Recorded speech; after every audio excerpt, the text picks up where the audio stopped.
ॐ सहनाववतु सहनौ भुनक्तु सह वीर्यं करवावहै तेजस्विनावधीतमस्तु मा विद्विषावहै।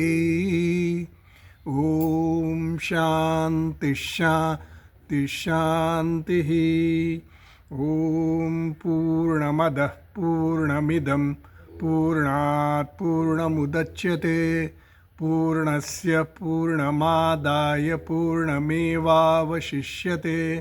ॐ शान्ति शान्ति शान्तिः। श्रुतिस्मृतिपुराणानाम् आलयं करुणालयं नमामि भगवत्पादं शङ्करं लोकशङ्करं शङ्करं शङ्कराचार्यं केशवं बादरायणं सूत्रभाष्यकृतौ वन्दे भगवन्तौ पुनः पुनः।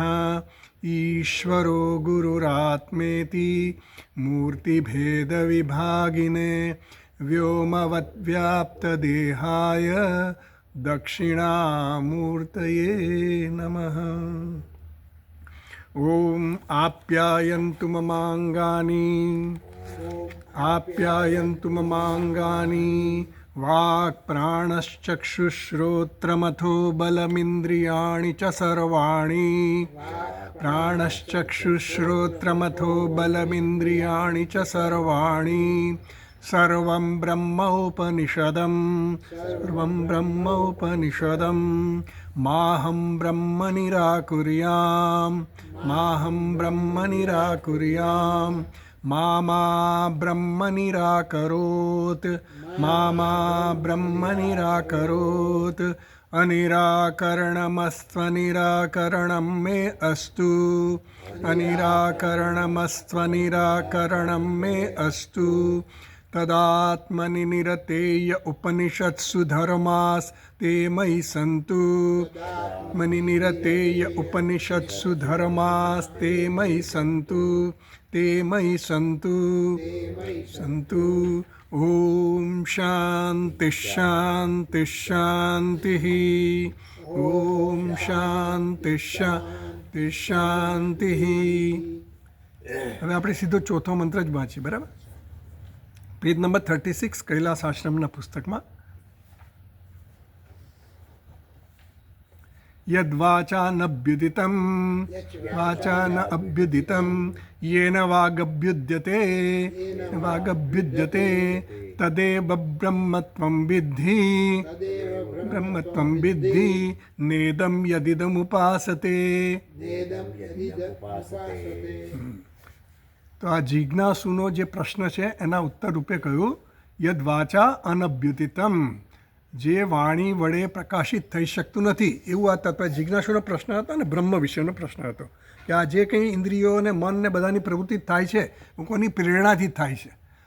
તો એના ઉત્તરમાં ભાષ્યકાર મંત્રમાં કહેવામાં આવ્યું કે નત્ર ચક્ષુર ગચ્છતિ ન વાગ ગચ્છતિ. પહેલાં કહ્યું કે શ્રોત્રસ્ય શ્રોતમ મનસો મનઃ, એ શ્રોત્રનું શ્રોત્ર છે.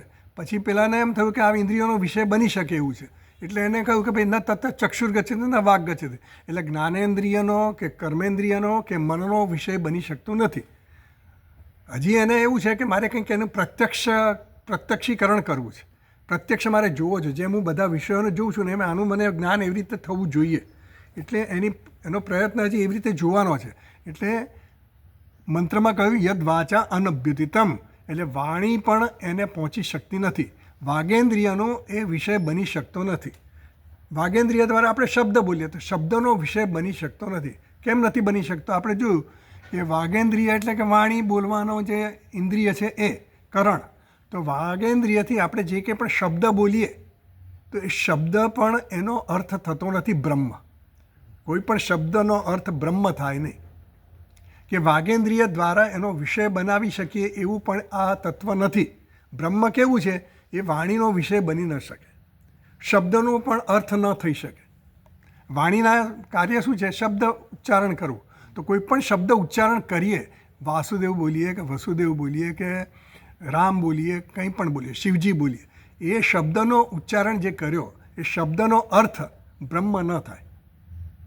વાગેન્દ્રિય દ્વારા જે કોઈ પણ અન્ય વિષયો કરે તો વાગેન્દ્રિયમાં એવી શક્તિ નથી કે જે સીધે સીધું આપણને બ્રહ્મનું જ્ઞાન કરાવી શકે.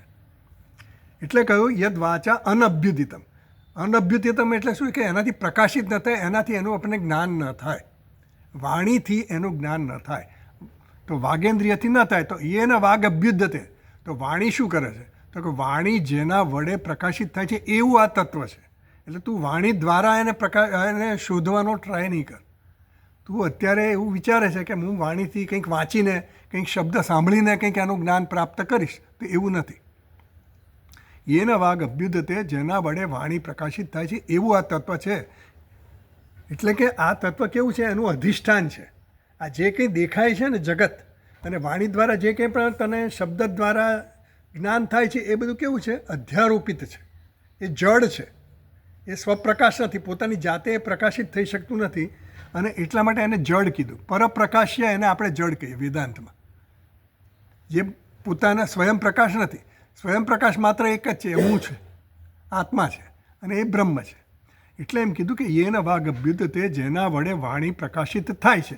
એટલે વાણીનું અસ્તિત્વ કોને કારણે છે? એ તત્વને કારણે છે. વાણી છે એવું કહીએ કેવી રીતે કહેવાય? કારણ કે એ છે. એ ન હોય તો એ તત્વ ન હોય. જેમ સોનાના અલંકારો હોય તો એ સોનાના અલંકારો કોને કારણે છે? સોનાને કારણે. સોનું શું છે? અધિષ્ઠાન છે, અને અલંકારો એના પર અધ્યારોપિત છે. એવી રીતે આ વાણી પણ જે છે એ અધ્યારોપિત છે, અને આ જે તત્વ છે એ અધિષ્ઠાન છે. તો અધિષ્ઠાનનું જ્ઞાન મેળવવાનું છે.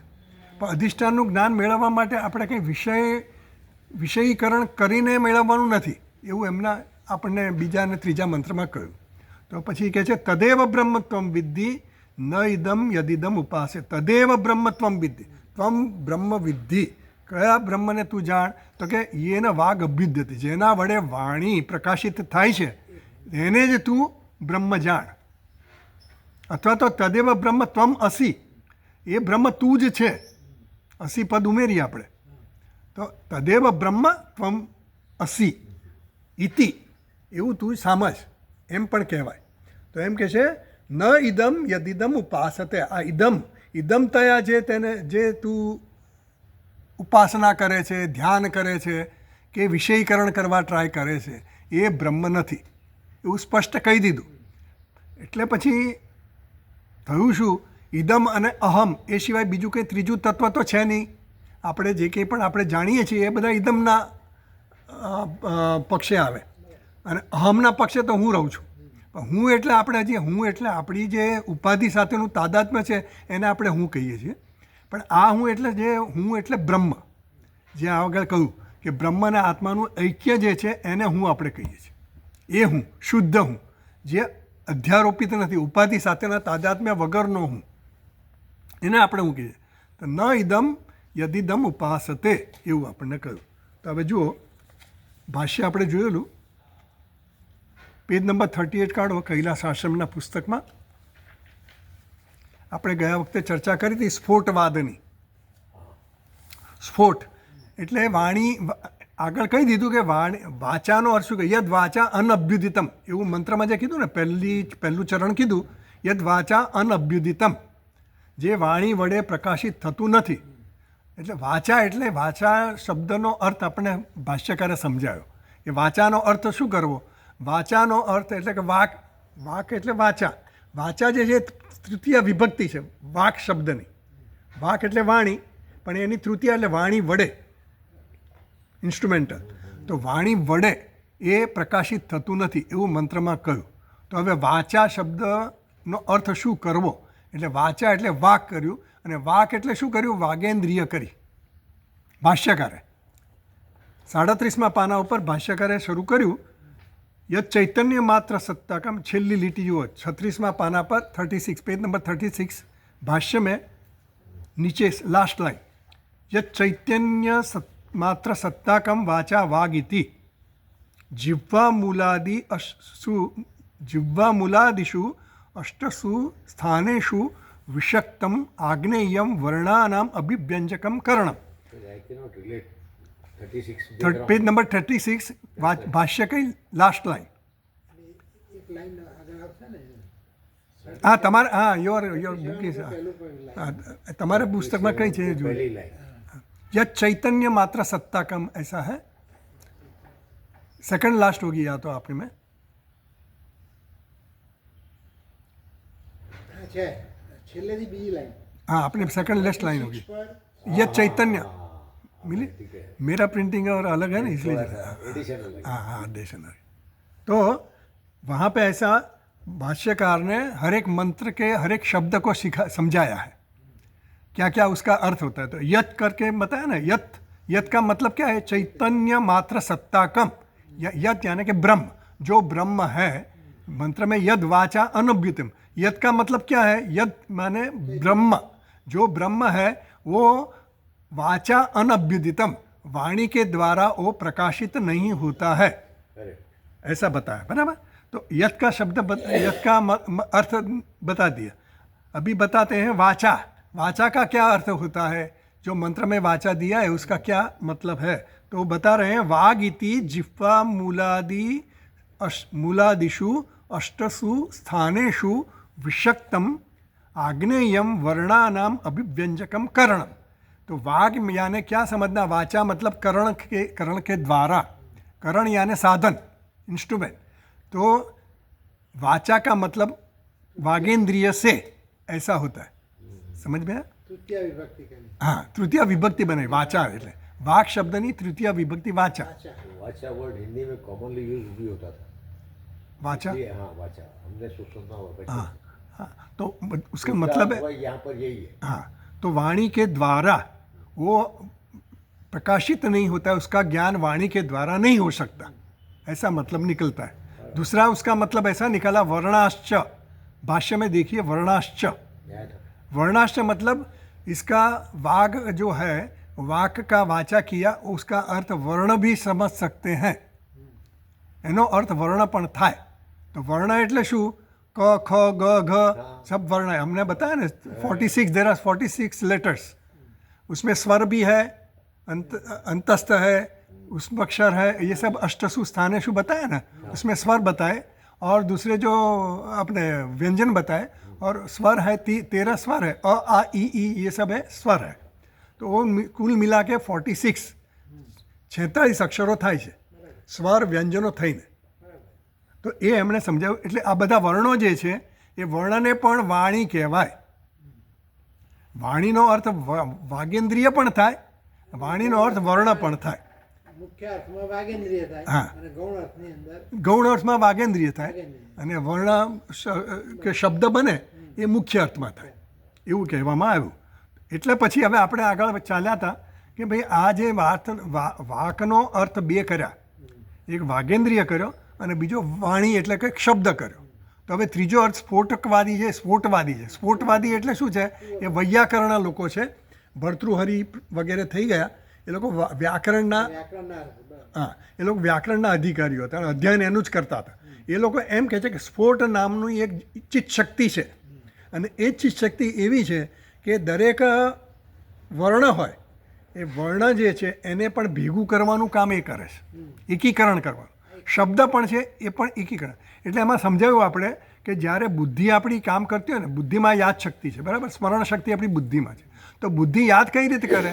આપણે એક વર્ણ બોલીએ, એમાં એમણે સમજાવ્યું કે ગૌહો ઇતિ પદમ, આનંદગીરી ટીકામાં એમાં જ એ જ પેજ પર 38 પેજ પર આનંદગીરી ટીકા 37 પેજ તમારા કયા છે? 37 પર આપશો? આ ચાલે છે એ ભાષ્ય આ 38માં છે, ઇવન નંબર પર હશે બધા। પેલા ઓડ નંબર છે ને એ પદ ભાષ્ય, વાક્ય ભાષ્ય છે, એટલે પાછળના પાના પર હશે। ગૌહી ઇતિ પદમ મળ્યું? મિલા?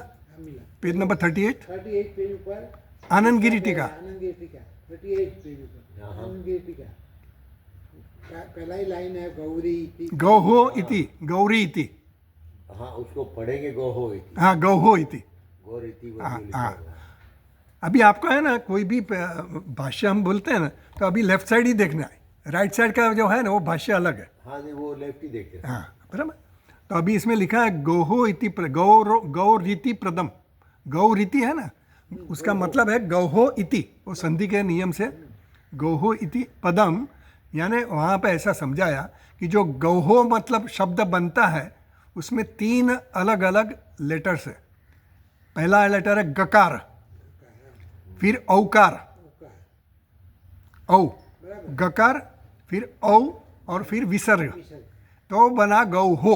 3 અક્ષર बराबर, બરાબર 3 वर्ण बना।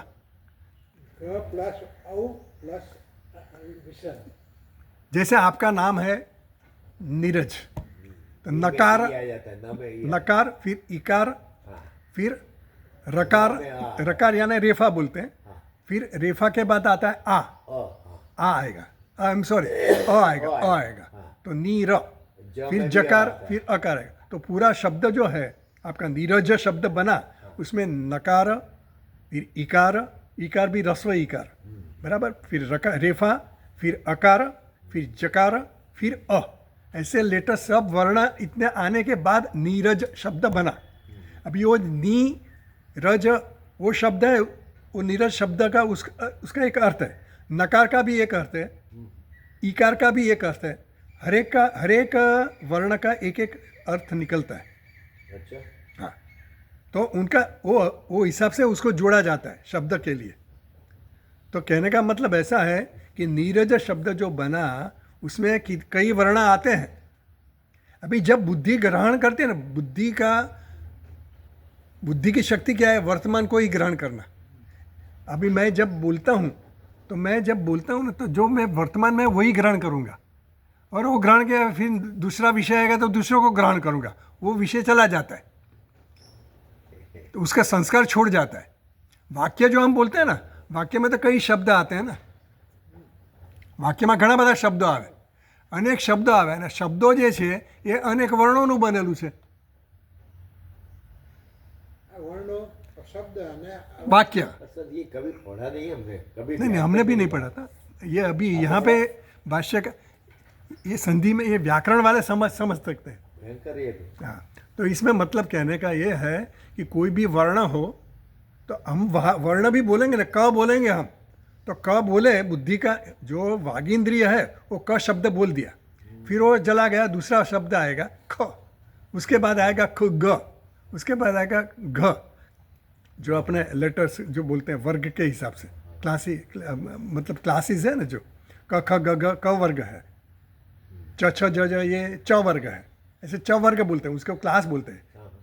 तो ये जो भी वर्ड्स हम बोलते हैं, जो भी लेटर्स हम बोलते हैं, एक वर्ड આપણે બોલ્યા, એક વર્ણ બોલ્યા, પછી એ શમી ગયો, પછી બીજો શબ્દ આવ્યો, બીજો લેટર આવ્યો, પછી ત્રીજો વર્ણ આવ્યો, તો શમી ગયો એ એના સંસ્કાર રાખે, વર્ડ જ જતો રહ્યો। કોઈ પણ વાક્ય કોઈ બોલે છે તો એ વાક્ય તો પતી ગયું, પણ એનો સંસ્કાર જે અર્થ છે એ અંદર આપણને યાદ રહે છે ને, આપણને કોઈ પણ બુદ્ધિમાં વસ્તુ યાદ રહે છે। अभी नीरज शब्द बताया हमने, तो नीरज शब्द मेरे दिमाग में रह गया। अभी आप दूसरी दफ़ा मिलेंगे मेरे को, तो मेरे को याद रहेगा नीरज भाई है। ऐसा अपने को जो भी व्यवहार करते हैं ना, तो व्यवहार में भी हमें जो भी अनुभव होता है वो अनुभव हमारे स्टोर में रहता है, माइंड में, मेमोरी में। तो उसके संस्कार के हिसाब से, वो स्मृति जो रहती है वो संस्कार के हिसाब से रहती है। मैंने नीरज क्या वर्ण लिख लिया है, घर पे सबको बताऊंगा।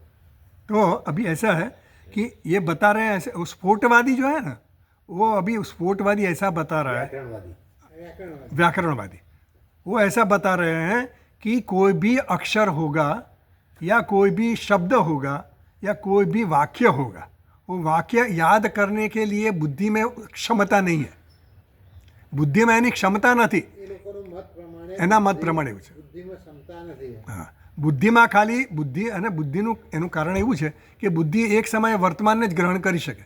બુદ્ધિ ગ્રહણ કરવાની ઇન્દ્રિયની શક્તિ કેવી હોય? વર્તમાનને જ ગ્રહણ કરે। ઇન્દ્રિય ભવિષ્ય માટે કે એના માટે આપણી ઇન્દ્રિય કામમાં ના આવે। એટલા માટે એ લોકો એમ કહે છે કે આ સ્ફોટ નામની એક શક્તિ છે, જેને કારણે આ બધું એકીકરણ કરી અને શબ્દ જે એનો અર્થ છે એ બુદ્ધિમાં એનો અર્થ ગ્રહણ થાય। એ લોકોએ એમની રીતે ખુલાસો કર્યો હા, કે ભાઈ એમની માન્યતા એવી છે, એમનો સિદ્ધાંત એવો છે। નવું વસ્તુ ઉમેરી, જેમ માયા ઉમેરીએ જ આપણે, એમાં એ લોકો સ્પોર્ટ્સ ઉમેરી, એટલે એ લોકો સ્ફોટને બ્રહ્મ જ કહે છે, કે બ્રહ્મ જે છે એ તમે જે બ્રહ્મ કહો છો અમે એને સ્ફોટ કહીએ, કારણ કે સ્ફોટ જે છે એ સ્ફોટ ન હોય તો બુદ્ધિ કોઈ પણ વ્યવહાર કરવામાં યાદ ન કરી રાખી શકે. બ્રહ્મ તરીકે ગણો તો વાત સાચી છે. તો એ બ્રહ્મ ગણે, પણ એમનું બ્રહ્મ કેવું છે પાછું? એમનું બ્રહ્મ એવી રીતનું કે દરેક શબ્દને કે વાક્યને કે વર્ણને એનો એક એક સ્ફોટ જુદો જુદો હોય. હવે એ સ્ફોટ જે છે એ સ્ફોટને કારણે બુદ્ધિમાં એકીકરણ કરી શબ્દનું વર્ણનું એકીકરણ કરે તો શબ્દ યાદ રહે, શબ્દનું એકીકરણ તો વાક્ય યાદ રહે, અને વાક્યનું એકીકરણ તો આખો એનો સંદર્ભ જળવાઈ રહે જ્યારે પણ લોકો એમની રીતે સમજાવવા પ્રયત્ન કરે. હા, પણ એ એટલે એક સિરીઝમાં બધું ચાલતું હોય એની વાત કરી. હવે ધારો કે આપણે તે વખતે જોયું કે શબ્દ છે વાસુદેવ, તો વાસુદેવમાં વકાર આવ્યો, પછી આકાર આવ્યો, પછી સકાર આવ્યો, પછી ઉકાર આવ્યો, પછી દકાર આવ્યો, પછી એકાર આવ્યો, પછી વકાર આવ્યો, પછી અકાર આવ્યો. તો દરેક શબ્દનો દરેક વર્ણનો એક સ્ફોટ, પછી દરેક શબ્દનો એક સ્ફોટ, પછી આખું પછી વાસુદેવ શબ્દ બન્યો અને એક સ્ફોટ થઈ ગયો. એ રીતે બુદ્ધિને પહોંચે છે, અને એ ચિત્ત શક્તિ જે છે એને કારણે બુદ્ધિ યાદ રાખે છે વાસુદેવ, પછી વ્યવહાર કરે વસુદેવ સુતમ દેવમ એવું પછી આપણે બોલીએ આપણે તો પછી દેવ આવે પાછો, એનો સ્ફોટ જુદો. એમ આ બધા શબ્દોનો સ્ફોટ છે એવું એમણે કહ્યું. તો ત્યાં એવું સમજાવે છે કે સ્ફોટવાદીને વેદાંતિ એવું તો કહે કે તમે આ તો શબ્દની વાત કરી, પણ આપણે ઘણી વસ્તુઓ જોઈએ છીએ.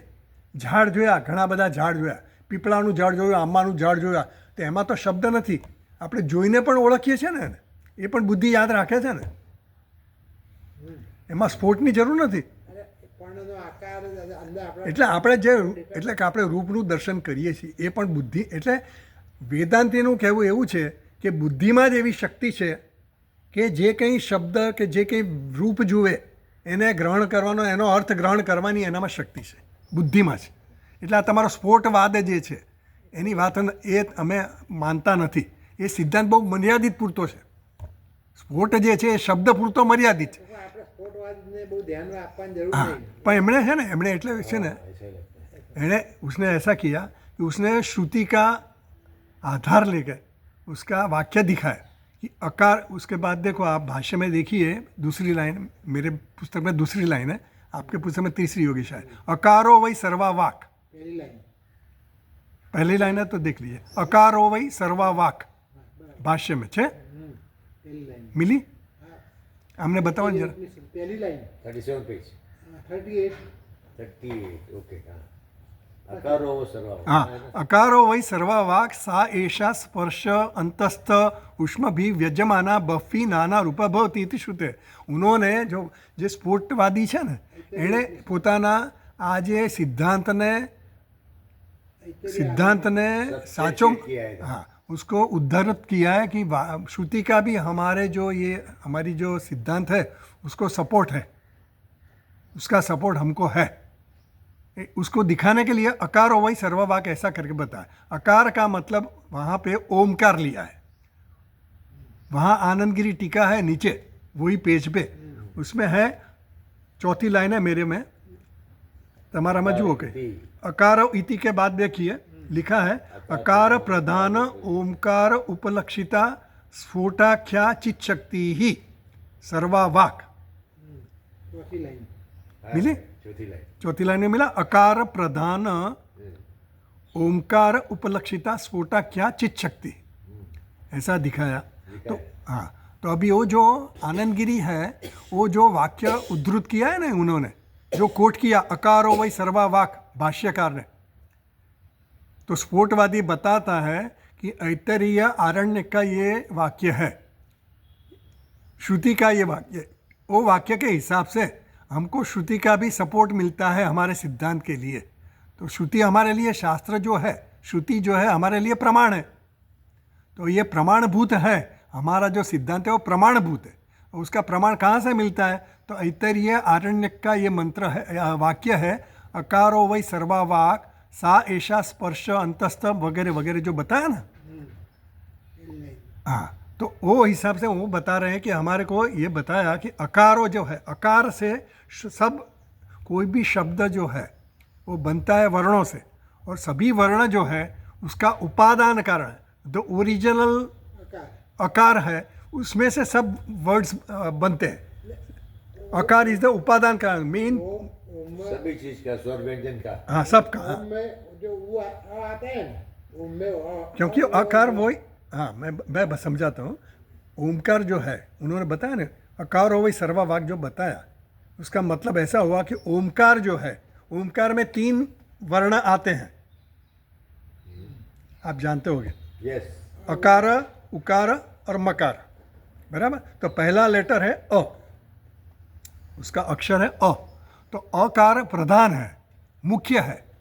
तो ओमकार में अकार मुख्य है, तो अकार मुख्य मतलब वो उपादान करे, उसमें से ही सब व्यंजन बनते हैं, उसमें से ही सब स्वर बनते हैं, उसमें से ही सब अंतस्थ वगैरह सब बनते हैं, वो उसका उपादान करें। बाकी के सब जो है उसके पर अध्यारोपित है, मूल शब्द जो है। और उसको वो लोग, वो जो ओमकार है उसको वो लोग स्फोट बोलते हैं।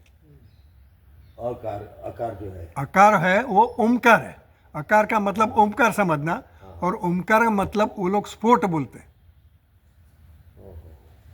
ये व्याकरण के हिसाब से, बराबर। सर एक before I forget can I ask something. आपने बताया बुद्धि सिर्फ बुद्धि की शक्ति सिर्फ वर्तमान को ग्रहण करती है, वर्तमान को तो फिर बुद्धि रूप के हिसाब से रूप को भी पहचान सकती है। मतलब इंद्रियों जो है ना, इंद्रियां है, इंद्रियों का एक ही काम होता है। इंद्रिय जो है उसका प्रमाण वो एक ही विषय के लिए प्रमाण है, इंद्रिय का विषय अलग अलग होता है हर एक इंद्रिय का। अभी वाणी जो है उसका शब्द विषय है, तो वाणी शब्द का ज्ञान दे सकती है, ये श्रोत्रेंद्रिय नहीं दे सकती है, वो शब्द का ज्ञान देती है। वाणी शब्द का ज्ञान देती है, मगर सुनने के लिए श्रोत्रेंद्रिय चाहिए। तो श्रोत्रेंद्रिय जो है, वाणी जो शब्द बोलती है, वो बोलने के बाद उसका शब्द पहुंचता है जब श्रोता के पास, तो उसका ज्ञान होता है। तो इंद्रिय जो है वो एक समय में एक ही शब्द बताती है, इतना झड़प, इतना जल्दी होता है ना, अपने को पता नहीं चलता, हम ऐसा स्मूथली बोल देते हैं। मगर पहला मैंने बताया ना, वकार आता है, फिर आकार आता है, वासुदेव ऐसा बोलेंगे तो वकार, फिर आस, तो ऐसे वर्णों के सीरीज आती है, श्रेणी आती है, तो वो हिसाब से हम लोग को ज्ञान होता है। तो हर एक इंद्रिय अपने अपने रूप से अक्षर का ज्ञान कर लेती है क्या? जी, बुद्धि जो रूप देखती है, जैसे आपने बताया आम का पेड़ देखा तो हाँ, बुद्धि ग्रहण कर लेती है, उसका अर्थ भी ग्रहण करती है, वो वेदांति के हिसाब से। स्फोटवादी ऐसा बता रहे हैं कि ये शक्ति जो है बुद्धि में नहीं है, अपने अर्थ को ग्रहण करने की, क्योंकि हर एक शब्द आता है और शांत हो जाता है, उसके संस्कार रह जाते हैं, फिर नया शब्द आता है, फिर वो चला जाता है, तीसरा आता है, वो चला जाता है। हर एक वर्ण आने के बाद वो वर्ण विसर्जन, हाँ, उसका नाश नहीं होता है पर स्टोर हो जाता है, सम जाता है, यानी શું કહેવાય, શાંત થઈ જાય છે, શાંત થઈ જાય। विसर्जित हो जाता है, यानी कि यूं कह सकते टेम्पररी भूला जाता है। हाँ, तो उस टाइम वो फिर एक ही समय में एक ही वर्ण उसके लक्ष्य में आता है, यानी बुद्धि जो, डिसेक्शन ऐसा। हाँ, तो मतलब कहने का मतलब यही है, स्फोटवादी जो है ना, उनका ऐसा सिद्धांत है कि हर एक शब्द और हर एक वर्ण और हर एक वाक्य के लिए स्फोट अलग अलग होते हैं, मगर बुद्धि में वो ताकत नहीं है, शक्ति नहीं है कि उसको ग्रहण करके उसका अर्थ निकालना। इसलिए उसके अर्थ के लिए स्फोट नाम का जो ये उनका सिद्धांत है वो बताया उन्होंने। और वो स्फोट क्या है तो ओमकार है, ओमकार क्या है तो अकार है। આ રીતે એમને સમજાયું, એટલે ઓમકાર એ રીતે સમજાય ને પછી એણે આ બધી શબ્દની ને વાણીની અનેક બધા વર્ણો ભેગા થઈને અનેક બને છે શબ્દો, અનેક વાક્યો બને, એટલે આ શું કીધું, નાના રૂપા ભવતી, जो स्फोट है वो नाना रूपा भवती, नाना रूपा में ना अनेक रूप उनके बन जाते हैं।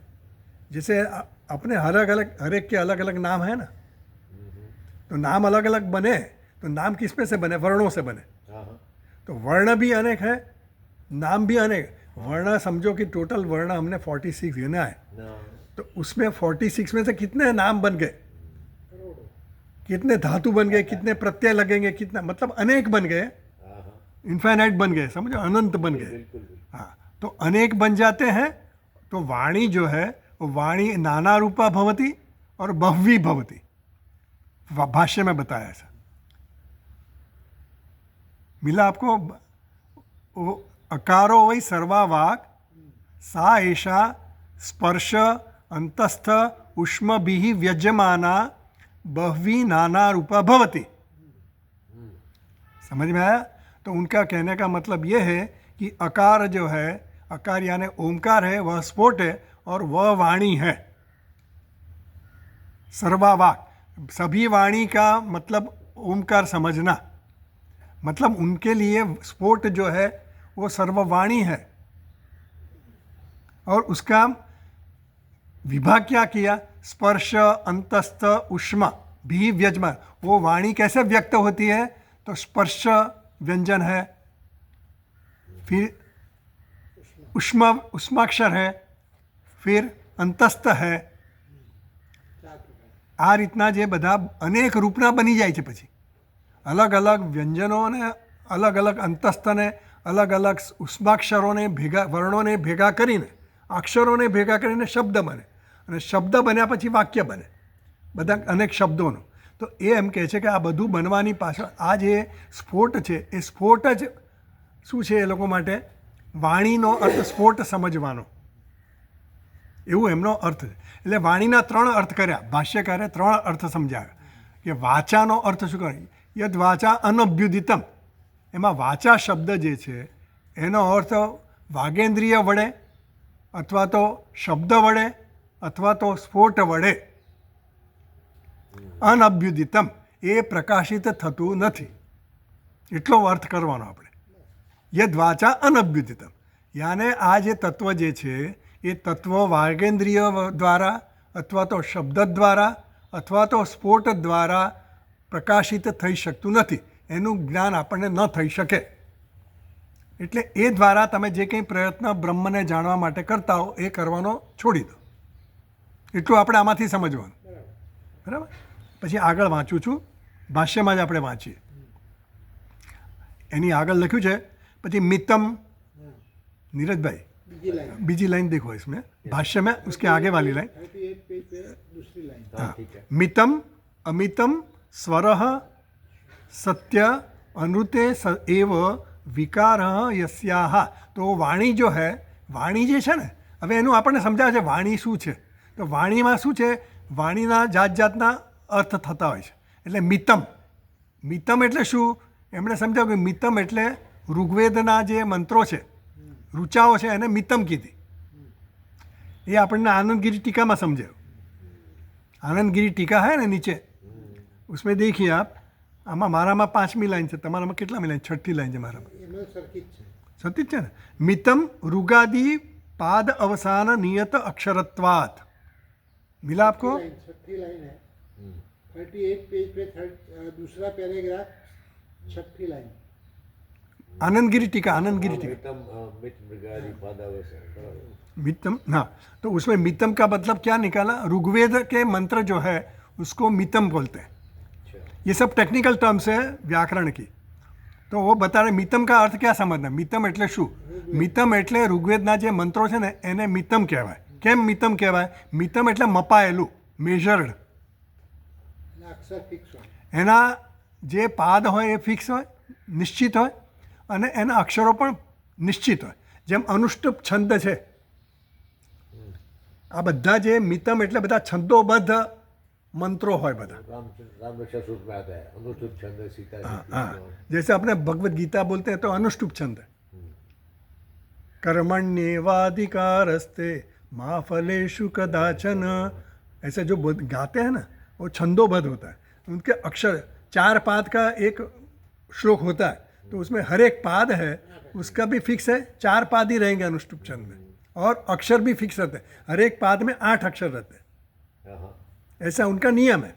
तो वो नियम है इसलिए मपाया, मितम यानी मेजर्ड, बराबर? वो निश्चित उसके शब्द रहते हैं, वर्ण रहते हैं। फिर गायत्री मंत्र भी बोलते हैं, वो भी मितम है। ओम भूर्भुवस्वः तत्सवितुर्वरेण्यं भर्गो देवस्य धीमहि धियो यो न प्रचोदयात्। तो उसके भी 3 चरण बोलते हैं, और हर एक में 8-8 अक्षर है, गायत्री में भी। ऐसा समझना है। तो वो मितम का मतलब ये हो गया। इसकी स्पेलिंग्स भी काउंटेड ही रहती है ना? इन सब ठीक थी। हाँ, वर्ण वर्ण अक्षर। जैसे ए की ई की वो मात्रा है वो भी फिक्स होती है ना। हाँ, मतलब वर्ण बोलते हैं उसको, अच्छा। वर्ण बोलते हैं, वर्ण। ये सब वर्ण है। ए अ आ ई उ ऊ, हाँ ए ऐ ओ औ, ये सब वर्ण बोलते हैं। ये वर्ण तो सब मिला के 46 है। हाँ हाँ। हाँ, उसमें व्यंजन अलग है, स्वर कॉन्सोनेंट्स, व्यंजन है। कॉन्सोनेंट्स व्यंजन क ख ग है। हाँ स्वर अ आ ई अलग। हाँ हाँ ऐसा। एंड कंबाइंड इज स्वर। हाँ, कंबाइन बन के फिर होता है। ये जो मतलब ये शब्द बनते हैं तो उसकी पूरी कैसे बनते हैं वो हमको समझा रहे हैं। तो ये मतलब निकला ऐसा, मितम का मतलब ये हुआ। फिर आगे अमितम, अमितम मतलब जो अनमेजर्ड है, मेजर्ड उसका फिक्स माप नहीं है। मतलब जो अपने गद्य विभाग है ना, अपने गद्य बोलते हैं ना, गद्य मतलब वो जो पाठ अपने स्टोरी पढ़ते हैं या कुछ भी पढ़ते हैं तो पढ़ने में क्या होता है, उसमें अक्षर फिक्स नहीं होते। वाक्य जो बनते हैं तो वाक्य में कोई ऐसा फिक्स निश्चित नहीं रहता है। कोई वाक्य में 25 अक्षर હોય, કોઈ में 5 અક્ષર હોય, કોઈને 10 હોય, કોઈ મોટું વાક્ય કોઈ હા નાનું લાંબુ વાક્ય હોય, એટલે એનો કોઈ નિશ્ચિત નિયમ નથી. સમજી ગયા? આ નિયમિત છે. ઋગ્વેદના જે મંત્રો છે એ નિયમિત છે. યજુર્વેદના મંત્રો છે એ નિયમિત નથી, એટલે એને અમિત કીધું. પછી શું આવ્યું? સ્વર. સ્વર કોને કહેવાય? જે સામગાન સામવેદના જે મંત્રો છે એને એ લોકો સ્વર કહે છે. તો સ્વર એટલે જે ગાઈ શકાય. तो आ जे मंत्रों से बता, अमितम कौन सा वेद का बता? वो सामवेद के मंत्र उसको स्वरः बोलते हैं. યજુર્વેદ અમિત યજુર્વેદ અમિત યજુર્વેદ તો સ્વર જો છે આપણને બતાવે છે કે મિતમ આવી ગયું. મિતમ એટલે ઋગ્વેદના મંત્રો, અમિત એટલે યજુર્વેદના મંત્રો, અને સ્વર એટલે સામવેદના મંત્રો. આ બધી વાણીનો આપણને બતાવે છે, સમજાવે છે. વાણી અનેક પ્રકારની છે, વિવિધ પ્રકારની છે, એટલે વિવિધતા પણ છે અને અનેકતા પણ છે. તો કઈ રીતની છે? તો કે મિતમ, અમિતમ, સ્વર પછી સ્વર. આ બધા વેદની વાણીઓ છે બધી. તો સ્વર પણ વેદની વાણી છે. સામવેદના મંત્રો જે છે એને એ સ્વરિત છે, એટલે એને આપણે ગાઈ શકીએ છીએ. પછી આગળ કહે છે સત્ય. હવે વ્યવહારિક, આ બધી વ્યવહારિક વાણી. સત્ય આપણે સાચું, હું સાચું કહું છું, मैं सत्य बोलता हूँ, मैं झूठ बोलता हूँ. तो सत्य है ना क्या? तो उसमें आनंदगिरी टीका में ऐसा दिखाया, सत्यम मीन्स यथा दृष्ट अर्थवचनम, जैसे देखा गया हो ऐसा बोलना,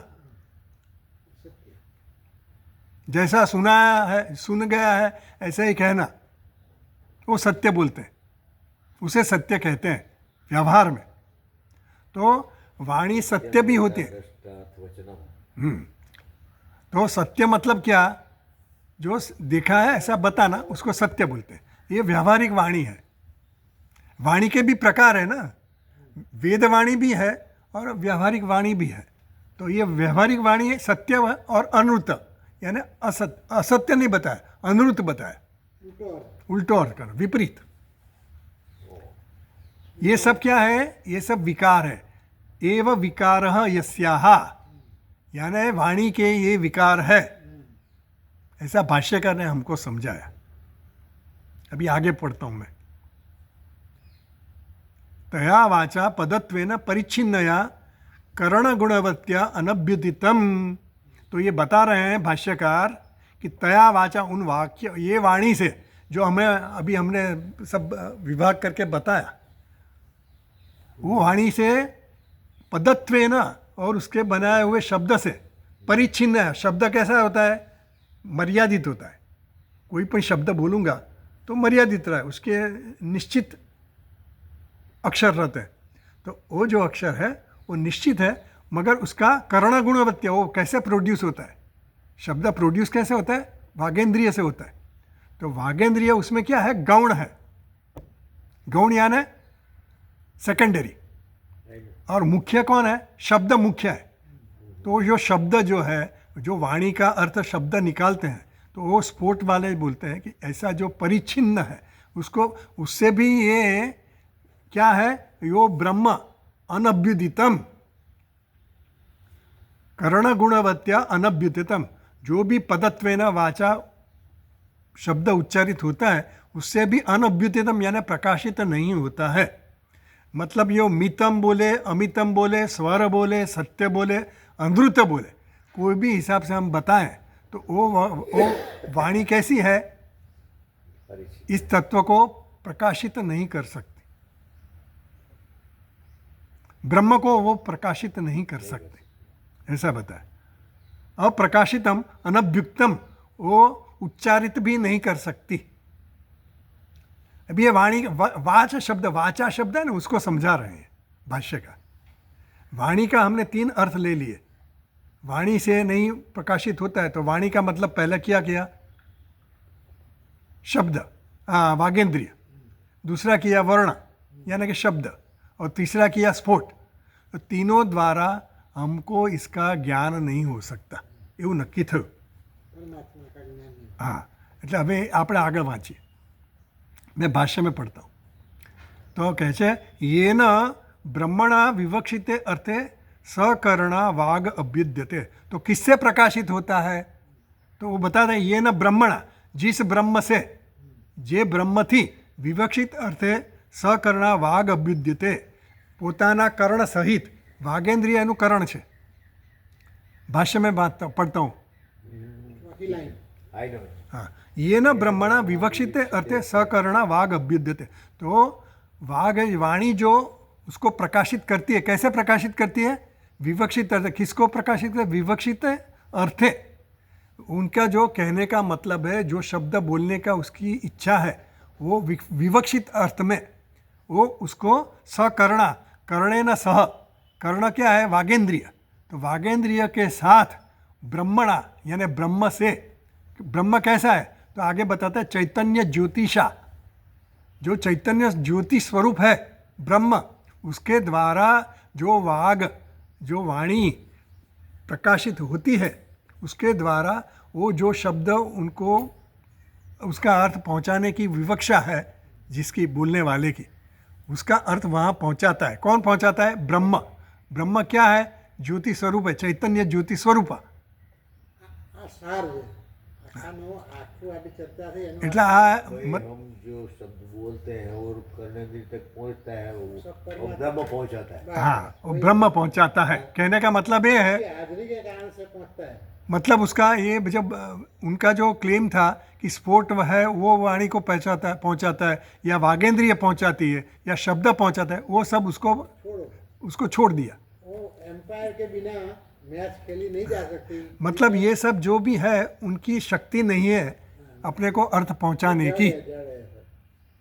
शब्द की शक्ति जो है, या वागेंद्रिय की भी शक्ति है, या स्फोट की भी शक्ति है, वो शक्ति किसके हिसाब से है, ब्रह्म के हिसाब से है। સોર્સ એક જ છે।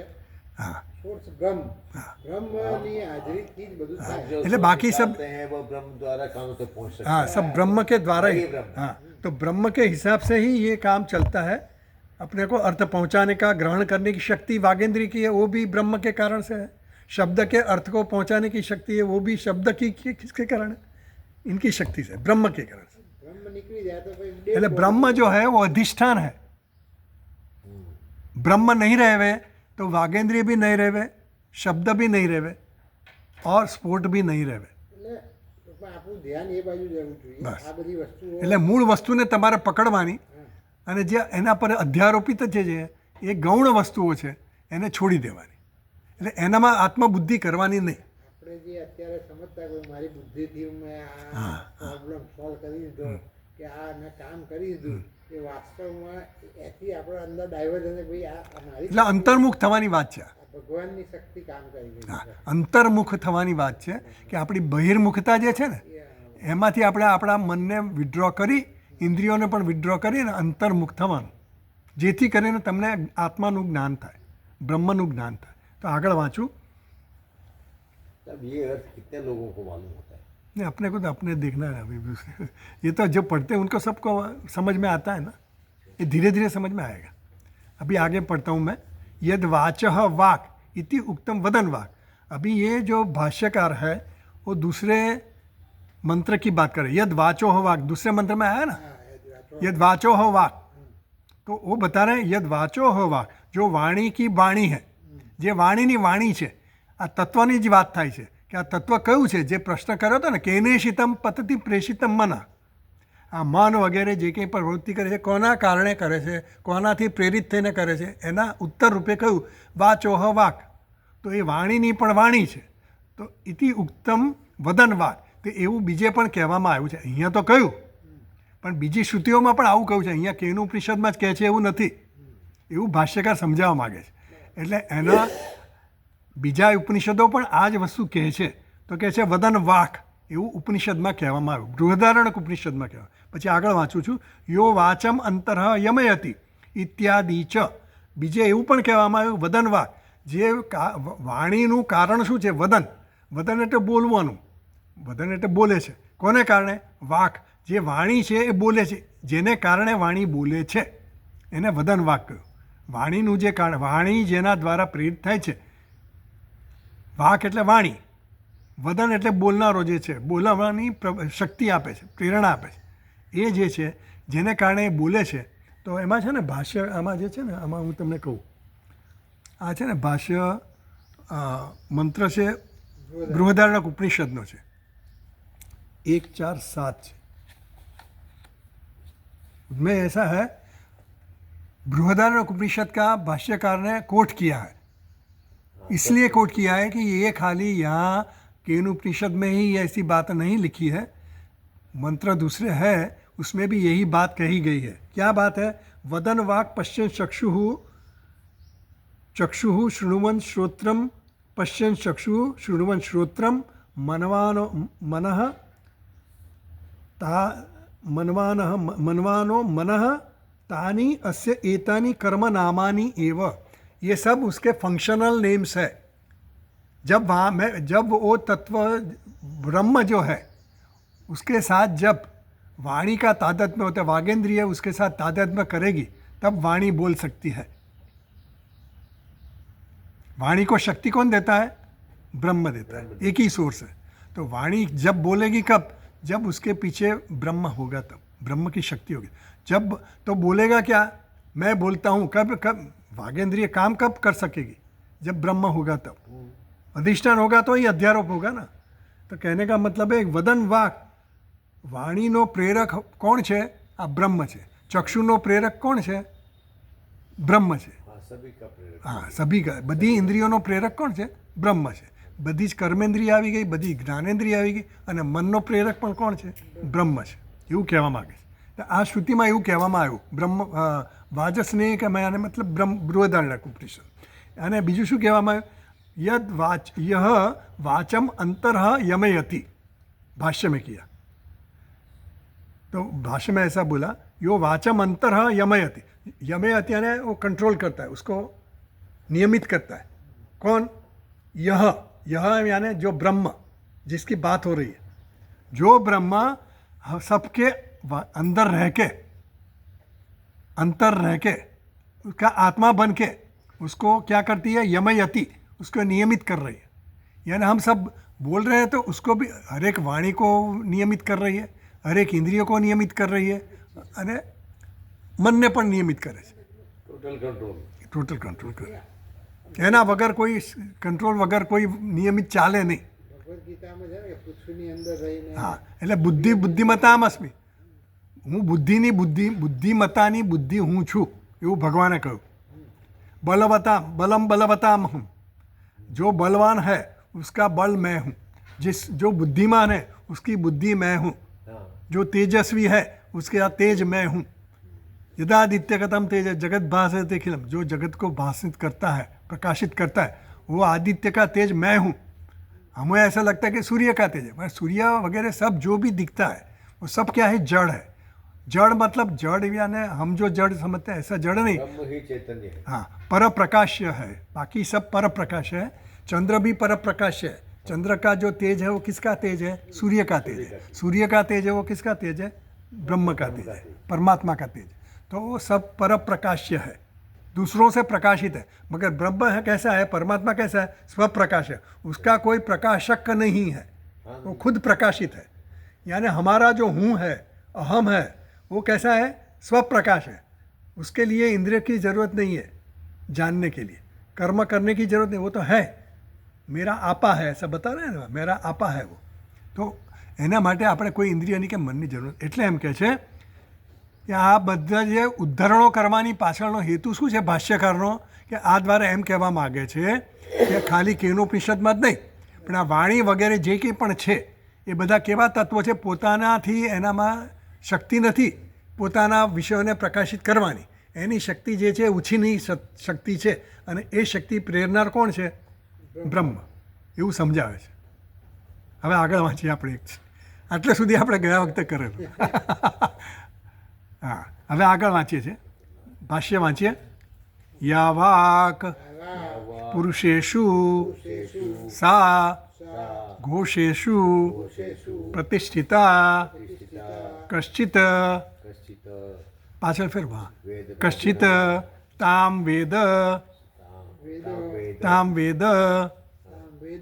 બ્રાહ્મણ ઇતિ પ્રશ્નમ ઉત્પાદ્ય પ્રતિવચનમ ઉક્તમ સા વાક યયા સ્વપ્ને ભાષતે ઇતિ. તો હવે એમ કહે છે યા વાક પુરુષેષુ, તો આ જે વાણી જે છે એ વાણી કેવી છે? પુરુષેષુ સા ઘોષેષુ પ્રતિષ્ઠિતા. વાણી ક્યાં રહેલી છે? તો કે એ વાણી ઘોષમાં રહેલી છે. घोष मतलब क्या? ध्वनि. ध्वनि. तो वो वाणी की आश्रय क्या है? वाणी का आश्रय क्या है? तो वो घोष में रहा है, वो ध्वनि में रहा है. वाणी जो है वागेंद्री है, वो जो वाणी बोलते हैं तो वो कहाँ है? वो घोष में, आवाज़ में. तो एम कहे सा वाक घोषेषु प्रतिष्ठिता. तो जो નીચે જુઓ, નીચે આનંદગીરી ટીકામાં લખેલું છે એ સમજાવે છે. પુરુષેષુ ચેતનેષુ યા વાક શક્તિ મળ્યું, જોઈ લો છેલ્લી લાઈન જુઓ આનંદગીરી ટીકામાં. હા, પુરુષેષુ ચેતનેષુ યા વાક શક્તિ સા ઘોષેષુ વર્ણેષુ प्रतिष्ठिता तद व्यंग्यत्वाद इत्यर्थः.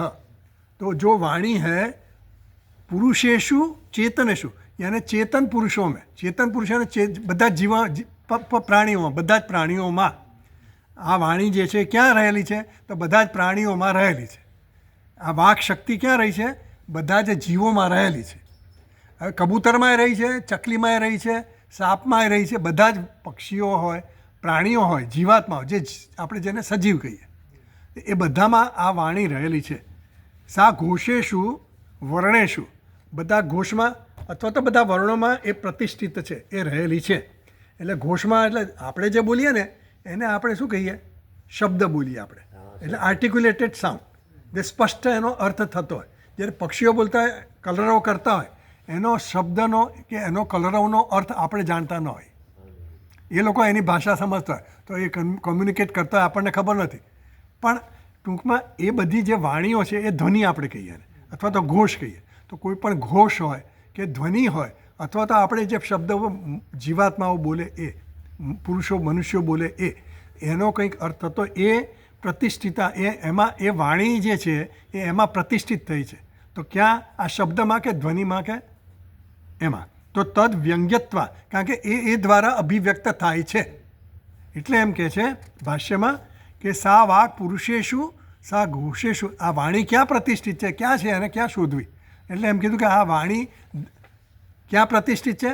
ધ્વનિમાં કે આવા શબ્દોમાં પ્રતિષ્ઠિત છે. કશ્ચિત તામ વેદ બ્રાહ્મણ. તો શું એને કોઈ બ્રહ્મવેત્તા જાણે છે? એવો પ્રશ્ન કરે છે. ભાષ્યકાર કહે છે કે આ જે વાણી છે કે આ ધ્વનિ છે જેનું ઉચ્ચારણ થાય છે, જે વાગેન્દ્રિય દ્વારા ઉચ્ચારણ થયું, તો આ વાણીને કોઈ જાણે છે? તમે કીધું તો ખરું, પણ એ વાણીને જાણનાર કોઈ છે ખરો? કોઈ બ્રહ્મવેત્તા છે? ઇતિ પ્રશ્નમ ઉત્પાદ્ય. આવો પ્રશ્ન ઊભો કરીને પછી એનો ઉત્તર આપે છે. ભાષ્યમાં વાંચું છું. ઇતિ પ્રશ્નમ ઉત્પાદ્ય પ્રતિવચનમ ઉક્તમ. એટલે એનો ઉત્તર આપવામાં આવે છે. શું કહે છે? સા વાગ યયા સ્વપ્ને ભાષતે ઇતિ. એટલે આ સા વાગ, એ વાણી કેવી છે? તો કે વાઘ યયા સ્વપ્ને ભાષ, જે વાણી દ્વારા એ સ્વપ્નમાં વાતો કરે છે, સ્વપ્નમાં વ્યવહાર કરે છે. તો આ વાણી કઈ રીતે પ્રદ્યુષ થાય, તમને કેવી રીતે ખબર પડી? તો કે એનો બ્રહ્મ એને જાણનારો કોઈ છે? તો કે આ જાણે છે. કોણ જાણે છે? તો સ્વપ્ન દ્રષ્ટા જે કંઈ વાતો કરતો હોય ને સ્વપ્નમાં, એ વાણી એ છે. આ વાણીનું વર્ણન છે ને, આ વાણી કઈ છે, આ તત્વ કયું છે જે દ્વારા આ વાણી બોલે છે, એ તત્વની વાત કરી ત્યાં કે આ સ્વપ્નમાં જે કંઈ પણ જે કરે છે વ્યવહાર, એ કોને કારણે કરે છે? એટલે ત્યાં આપણે જ્યોતિર્બ્રાહ્મણ આવ્યો ને જનક રાજાની સભામાં, યાજ્ઞવલ્ક્ય ઋષિ ત્યાં પધારે છે અને પછી યાજ્ઞવલ્ક્ય ઋષિ એને પ્રશ્ન કરે છે કે મહારાજ, આ જે સૂર્ય જ્યારે હોય છે ત્યારે તો માણસ વ્યવહાર કરે એ સૂર્યના પ્રકાશમાં, સૂર્ય જ્યારે આથમી જાય ત્યારે ચંદ્રના પ્રકાશમાં કરે છે. કોના પ્રકાશમાં કરે? તો યાજ્ઞવલ્ક્ય કહેવાય ચંદ્રના પ્રકાશમાં. ચંદ્ર પણ જ્યારે ન હોય, સૂર્ય પણ ન હોય, ત્યારે કયા પ્રકાશમાં આ વ્યવહાર કરે છે? તો કે અગ્નિના પ્રકાશમાં, મશાલ લઈને જતો. जनक जी ने पूछा था. हाँ, जनक जी ने पूछा था हाँ हाँ, किम ज्योतिरयम पुरुष बहुत बहुत फेमस है. हाँ, तो ये बहुत पॉपुलर. तो फिर उसने बताया कि वो सूर्य भी नहीं है, चंद्र भी नहीं है और अग्नि भी नहीं है.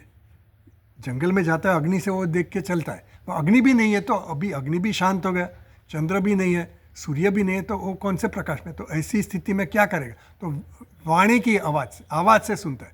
जंगल में गया, उसके पास कोई दूसरा प्रकाशित पदार्थ नहीं है, तो वो वाणी के प्रकाश से वो सुनता है कि कुत्ता इस तरफ बसता है, भूखता है, तो मतलब उस तरफ कोई गांव होगा, वो हिसाब से वो पहुंचता है वहाँ पे.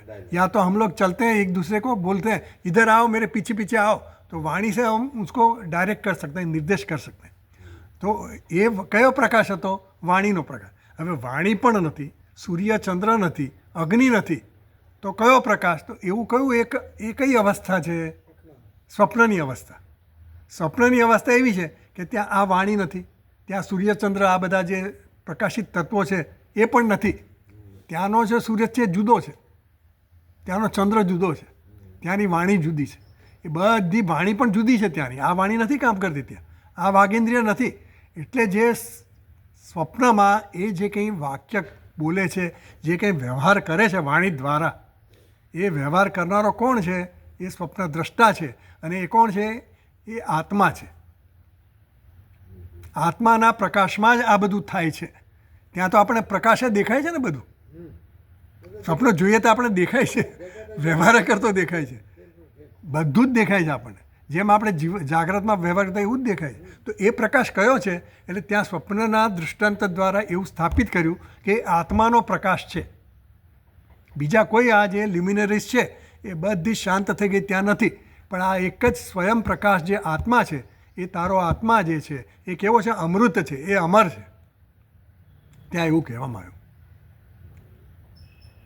એશ તે આત્મા સ્વપ્રકાશ, એવું કીધું. એટલે ત્યાં એમ કહેવામાં આવ્યું. એટલે એમ કહે છે કે આ વાણી જે છે એનો આધાર શું છે? તો કે આ ધ્વનિ અને શબ્દ અને જે કંઈ આપણે બોલીએ એ બધું. પણ એ વ્યવહાર દ્વારા પ્રશ્ન ઉત્પન્ન, એવું કોઈ જાણે છે? તો કે હા, જાણે છે. કોણ જાણે છે? તો સ્વપ્નમાં જે જાણનારો છે એ જે છે એ આ જાણે છે વાણીને. જે સા વાગ યયા સ્વપ્ને ભાષતે, જેના દ્વારા એ સ્વપ્નને જુએ છે. કોના દ્વારા જુએ છે? આત્માના પ્રેરિત થવાથી એ સ્વપ્નના બધા દ્રશ્યો જુએ છે, એવું કહેવામાં. પછી આપણે આગળ થોડું વાંચીએ. નેક્સ્ટ હું વાંચું છું ભાષ્યમાં.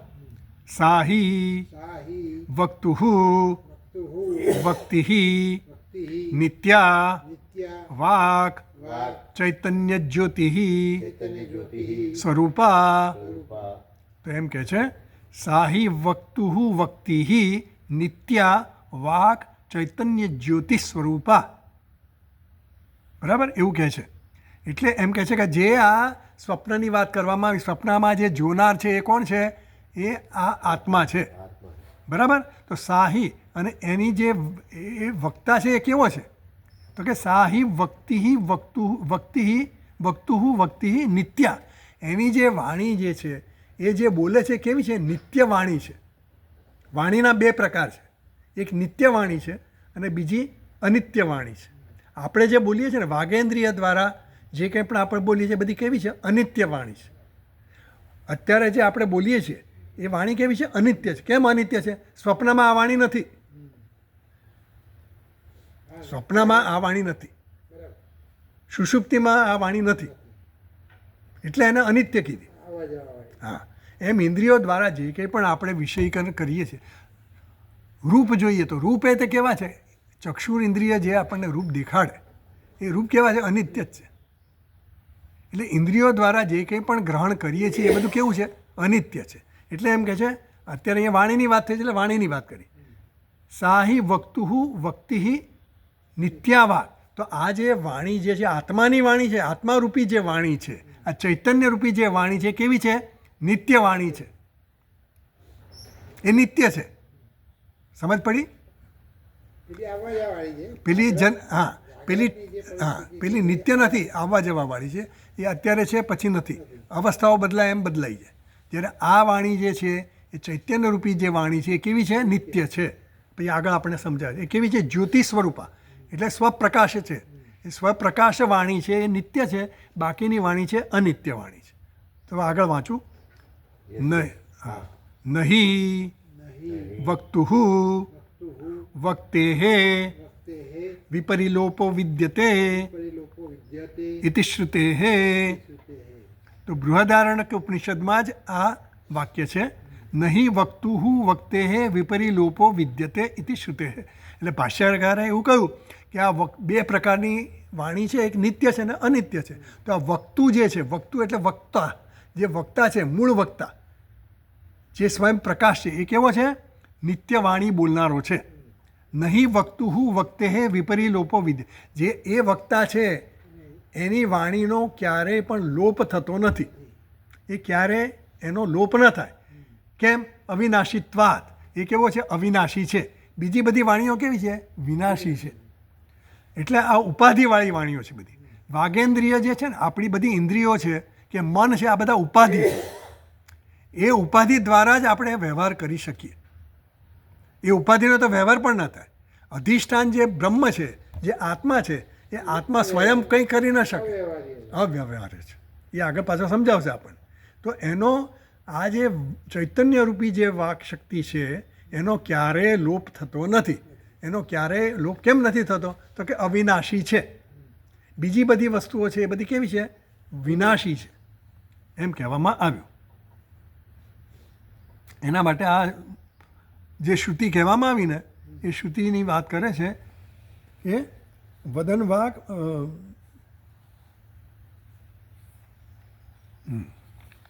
નહીં વક્તુ વક્તે નહીં વક્તુહુ વક્તેહે વિપરિલોપો વિદ્યતે અવિનાશિત્વાત, એવું ત્યાં કહેવામાં આવ્યું. 4:3:26 છે એ જો તમને વાંચીને સમજાવું જરા.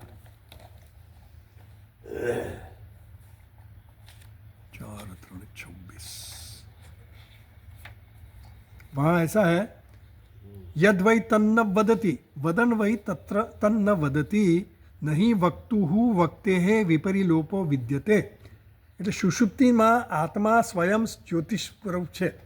આત્મા જે છે એ જ્યોતિષ સ્વરૂપ છે એવું સુષુપ્તિના દાખલામાં બતાવે છે. આત્મા કેવો છે? સ્વયં પ્રકાશ છે એવું કેવી રીતે બતાવે છે? તો આ મંત્ર એના માટે છે. યાને અલગ અલગ ઇન્દ્રિયોના દૃષ્ટાંતો દ્વારા એ આપણને કહેવા માગે છે કે આત્મા જે છે સ્વયં જ્યોતિ છે અને એને કારણે આ બધા કામ કરી રહ્યા છે. તો એમ કહે છે આ જ્યોતિ જે આત્માની જ્યોતિ છે એ કેવી છે? નિત્ય જ્યોતિ છે. તો નિત્ય જ્યોતિ છે એ કહેવા માટે આપણને સુષુપ્તિનો દાખલો આપે છે. સુષુપ્તિમાં એ જ્યોતિ જે ચૈતન્ય જ્યોતિ છે એ તો છે જ સુષુપ્તિમાં, એ તો નિત્ય છે. બીજા બધી ઇન્દ્રિયો કેવી થઈ ગઈ? ત્યાં શાંત થઈ ગઈ છે, પોતપોતાના કારણમાં મળી ગઈ છે, લય પામી છે. તો એમ કહે છે યદ્વૈ તન્ન વદતિ, એ સુષુપ્તિમાં જે એ બોલતો નથી એટલે ત્યાં બોલવા માટેની ઇન્દ્રિય નથી. આપણે જે બોલીએ છીએ શું છે? ઇન્દ્રિય દ્વારા બોલીએ, બરાબર? વાગેન્દ્રિય ત્યાં નથી. એટલે કે છે યદ્વૈ તન્ન વદતિ વદન વૈ તન્ન વદતિ. એ બોલતો હોવા છતાં બોલતો નથી. જેમ કહ્યું ને ભગવદ્ ગીતા, પશ્યન શૃણવન નૈવ કિંચિત કરોમિતિ.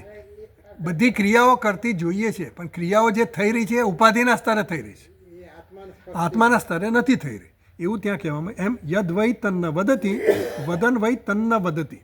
એ બોલતો નથી પણ છતાંય એ બોલતો નથી છતાં બોલે છે એવું કહેવાય. બોલે છે એટલે બોલતો નથી એમ કેમ કીધું?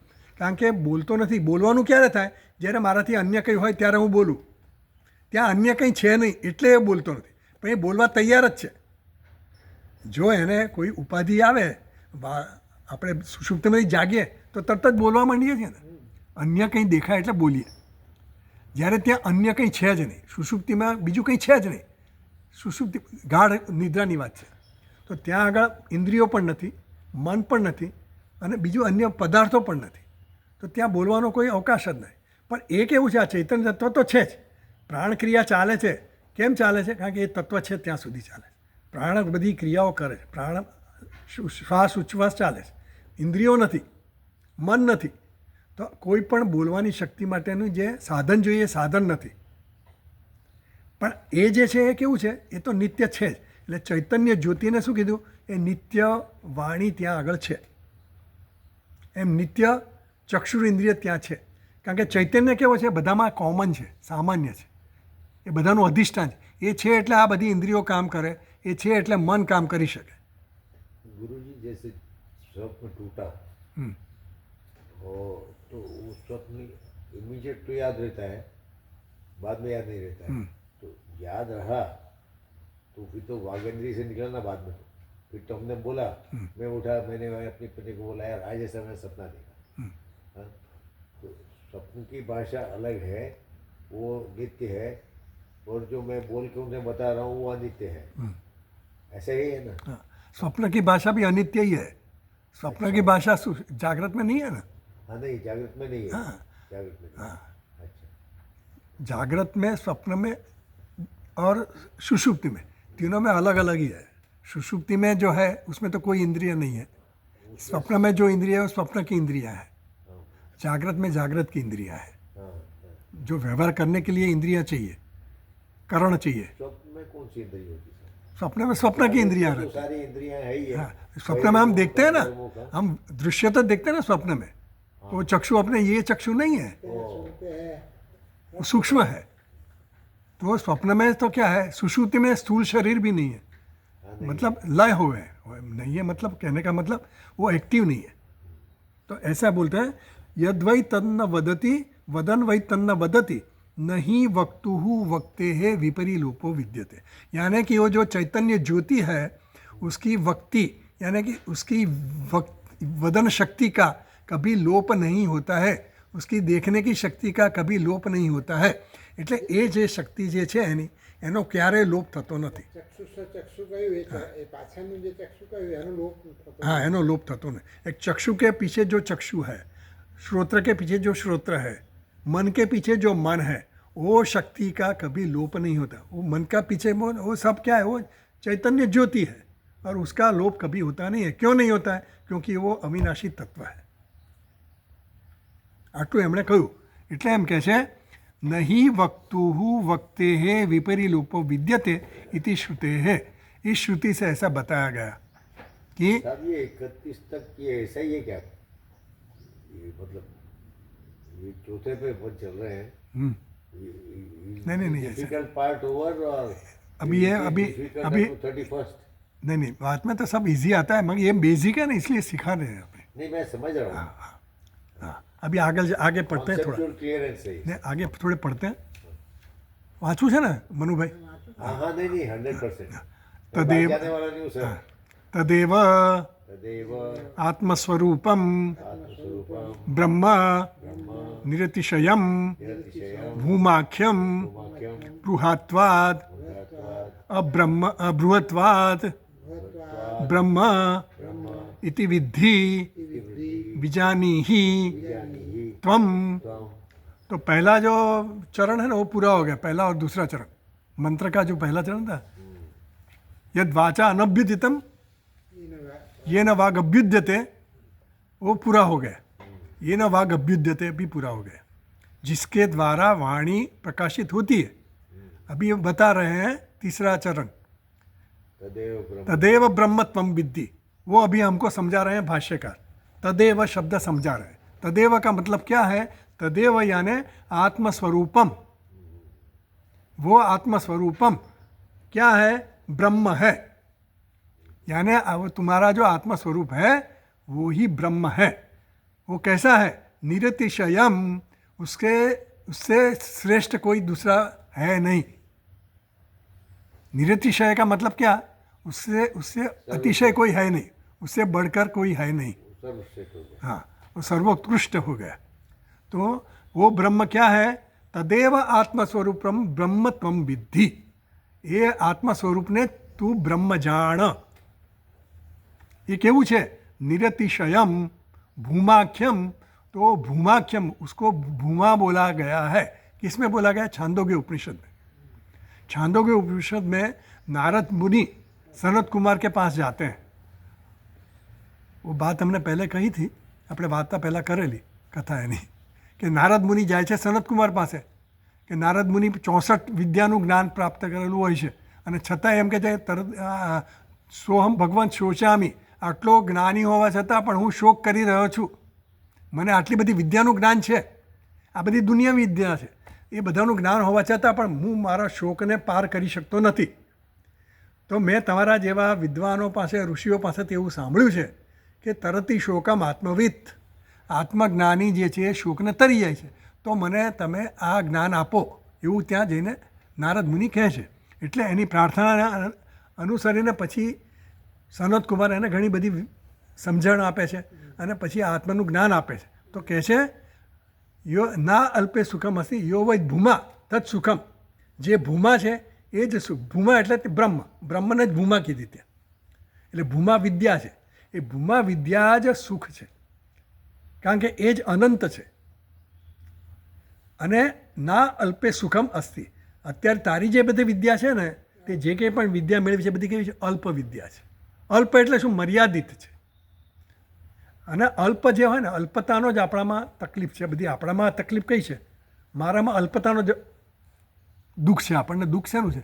મારી પાસે આ નથી, તે નથી, હું અત્યારે અધૂરો છું, મને આ સમજ પડતી નથી, મને આ ભાષા સમજ પડતી નથી। હું ત્યાં જાઉં છું તો મારા વ્યવહારમાં મને અમુક સમજ પડે છે, અમુક નથી પડતી। दुर्लभ बनी रहती है हमेशा। हाँ, तो इनएडिक्वेसी, जो हमारे में इनएडुकेसी है कि आई एम अपूर्ण, I am इनएडिक्वेट, I am not full, मेरे को फुल बनना है, कंप्लीट बनना है। मैं कहीं से भी, किधर से भी, कुछ भी मेरे में कुछ अभाव नहीं रहना चाहिए, ये मेरी इच्छा है, अंदर की इच्छा है। अभी भी जो मैं प्रवृत्ति करता हूँ वो हिसाब से ही करता हूँ कि मेरे में कुछ आई एम लैकिंग समथिंग, मेरे में कुछ कमियां हैं, तो कमियों को दूर करने के लिए मैं प्रयत्न करता हूँ। तो वो जो है, तो ना अल्पे सुखम अस्ति, यानी सनत कुमार ने बता दिया कि अल्पता में सुख नहीं है। और हमारा जो शोक है कि दुख है, उसका मूल कारण क्या है? अल्पता है। हाँ, संस्कृत नहीं आता है इसलिए संस्कृत पढ़ो, फ्रेंच नहीं आती, चलो पढ़ो। अल्पता हमको जब फील होती है ना, इसलिए हम प्रयत्न करते हैं उसको प्राप्त करने के। तो ये बता रहे हैं तदेव आत्मस्वरूपम ब्रह्म, भाष्य में पढ़ता हूँ, तदेव आत्मस्वरूपम ब्रह्म निरतिशयम भूमाख्यम बृहत्वात् ब्रह्म। वो क्या है? तदेव ब्रह्म, એ બ્રહ્મ જ છે અને કહે છે આત્મા સ્વરૂપ છે તારું, અને કેવું છે? ભૂમાખ્યમ, એનું નામ ભૂમા પણ છે। બૃહત્વાદ, એ કેવું? બૃહત્વાદ એટલે વિશાળ, મહાન। એ કેવું છે? બૃહત્વાદ, એ બૃહત્વાદ એટલે કે સર્વોત્કૃષ્ટ છે, એ બ્રહ્મ છે। ઇતિ વિદ્ધિ, એ તું જાણ, ત્વમ વિદ્ધિ વિજાનીહી, એવું તું જાણ, એવું ત્યાં આગળ કહી દીધું। અને અહીંયા આપણને કેનોપનિષદમાં ભાષ્યકાર કહે છે કે આ મંત્રમાં એવું કીધું, તદેવ ત્વમ વિદ્ધિ, મંત્રમાં કીધું ને, ત્રીજું ચરણ, તદેવ ત્વમ વિદ્ધિ। એને તો બ્રહ્મ જાણે। હા, જો પેજ નંબર 36 પર છે ને મંત્ર, યદ વાચા અનભ્યુદિતમ येन वाग अभ्युद्यते तदेव ब्रह्म त्वम विद्धि, उसको तुम ब्रह्म जानो, जिसके द्वारा ये वाणी वगैरह सब प्रकाशित होते हैं, जिसके द्वारा, वाणी के द्वारा वो प्रकाशित नहीं होता है, मगर जिसके द्वारा वाणी प्रकाशित होती है वही को तुम ब्रह्म जान। और वही कौन है? कौन है? तुम हो, तुम्हारा आत्मा हो। समझ गए? ऐसा बताया। આગળ વાંચવું છે? नहीं नहीं सब ये क्या घड़ी बंद है क्या? હા તો હવે પૂરું કરીએ આટલે બરાબર, नहीं, આટલું રાખીએ આપણે. जरूर पड़ेगी. હા आगे चलिए. ચલને हाँ हाँ. મનુભાઈ ચાલુ છે આગળ? હા आपको क्या करना है यार, चलो यार. હા ચાલો વાંધો નહીં, વાંચીએ તો આગળ વાંચી લઈએ. ચાલો યહી જો એમાં છે ને આગળ એમાં છે ને આનંદગીરી ટીકામાં જરા જુઓ પહેલાં. આનંદગીરી ટીકામાં છે ને તદેવ ઇતિ એવકારસ્ય કૃત્યમાહ એવું લખ્યું છે. हाँ लिखा ना. हाँ लिखा है ना, तो उसका मतलब है तदेव इति एवकार. अभी एव का मतलब समझा रहे हैं. तदेव आत्मस्वरूपम ब्रह्म विद्धि ऐसा बताया ना, तो एवकार जो उसका प्रयोजन क्या है, एवकार का भी कुछ प्रयोजन. मंत्र में जो भी शब्द आते हैं ना, वो हर एक शब्द का कुछ प्रयोजन रहता है, एक्स्ट्रा कोई शब्द नहीं रहता है, ये एक्स्ट्रा मात्रा भी नहीं रहती है. रस्वा होती है तो रस्वे बोलते होंगे, जी. कितना सोच के बोलते होंगे. हाँ, तो एवकार जो लिखा है ना, उसका प्रयोजन क्या है वो अभी हमको समझा रहे हैं.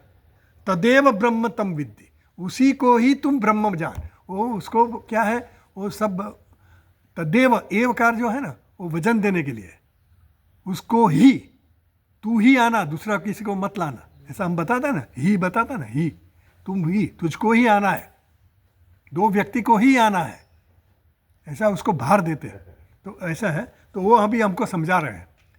तो अभी पढ़ते हैं भाष्य में, चौथी लाइन से हमारा में यही यही मिला आपको. यही यैर यैर है ना, यैर ચોથી લાઈન चौथी लाइन में 40માં પેજ પર ચોથી લાઈન.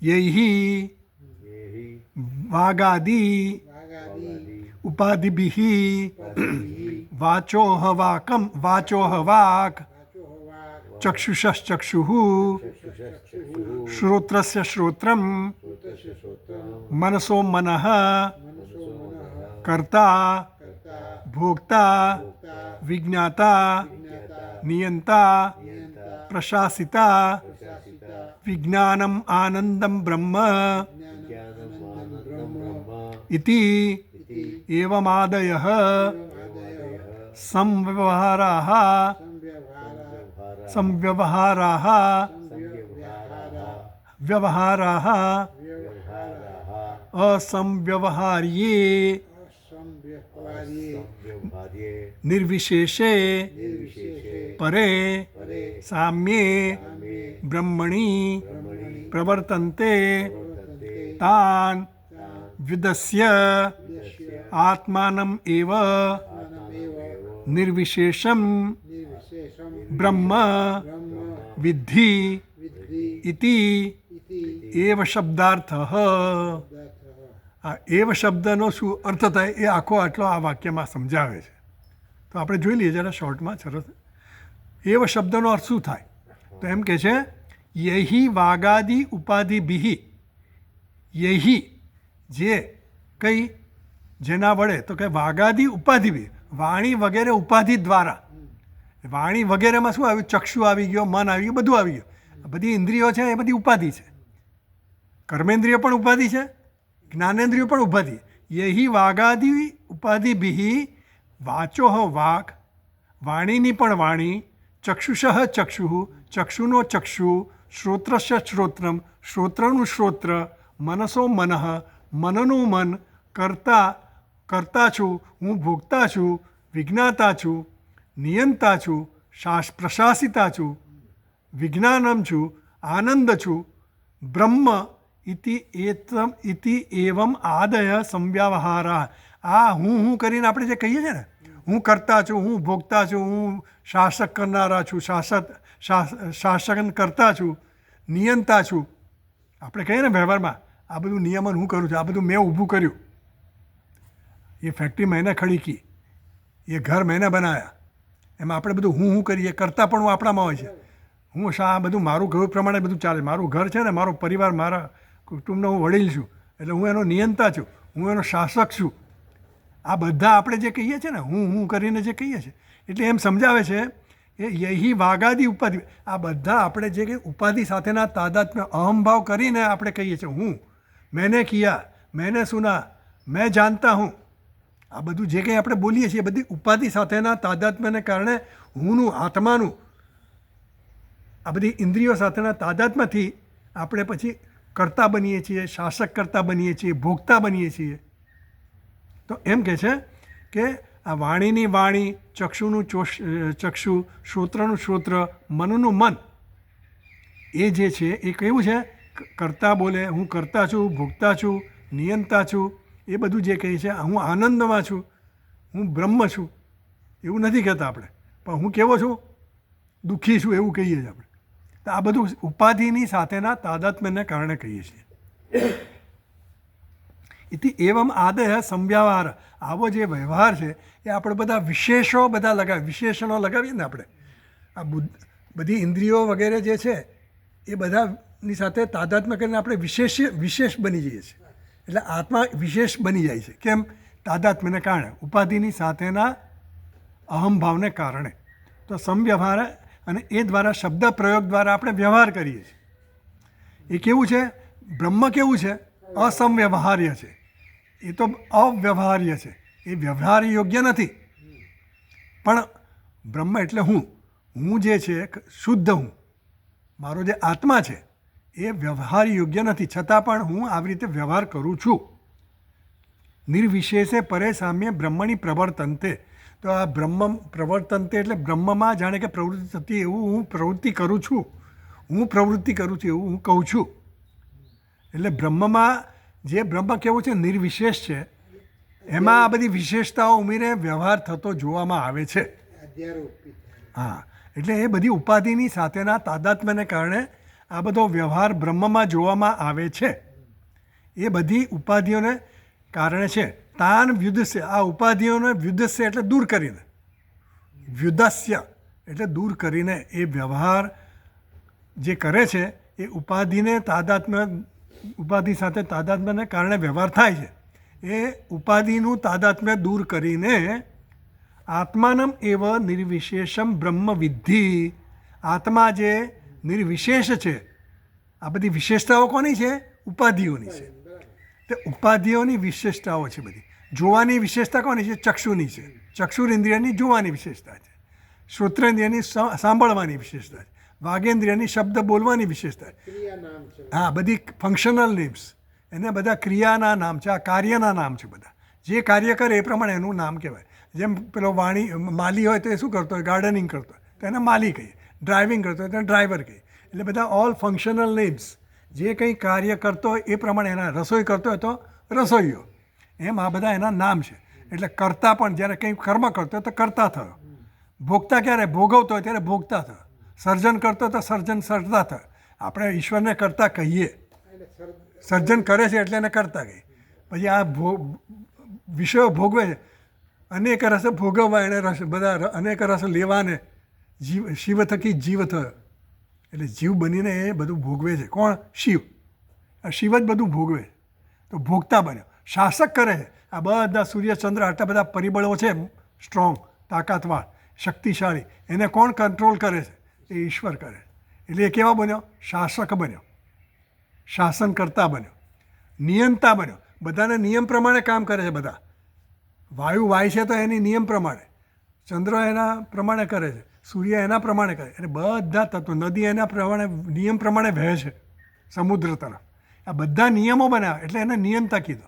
એટલે આ બધા નામો છે ને, એ સર્જન કરતા કીધો, સંહાર કરતા કીધો, પાલન કરતા કીધા, બધા નામો કેવા છે? એના કાર્ય પ્રમાણે એના નામ આપવામાં. પણ એ કંઈ કરતો નથી. આ જે બ્રહ્મ જે છે, કે આ જે આત્મતત્વ છે, એ કંઈ કરતું નથી. આપણે આમાંથી લેવાનું છે એ કે આ જે તત્વ છે એ કેવું છે? કંઈ કરતું નથી, એ કોઈ કામ કરતું નથી. એની સન્નિધિમાં આ બધું થઈ રહ્યું છે. એટલે નિર્વિશેષમ બ્રહ્મ વિદ્ધિ ઇતિ એવ, એટલે આ નિર્વિશેષ બ્રહ્મ જ છે, એ સિવાય બીજું કંઈ નથી.